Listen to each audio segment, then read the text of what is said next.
Welcome to PIERRE Academy. In this video, we will demonstrate how the flood sensor works. First, we will wire it up. The sensor requires a 12 volts power source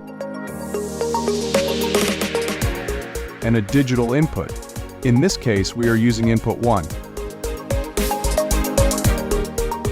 After attaching the cover, everything is ready.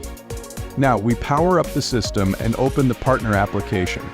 We go to the controller, click Add, and select the leakage sensor. Then name it Flood Sensor.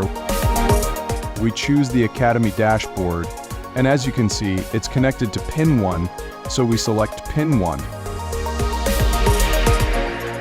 Next, we open the user application, and as you can see, the leakage sensor appears. Now, if I short-circuit it, simulating a water leak, you'll immediately see the leakage detected message. And that's it. Thank you for watching PIERRE Academy.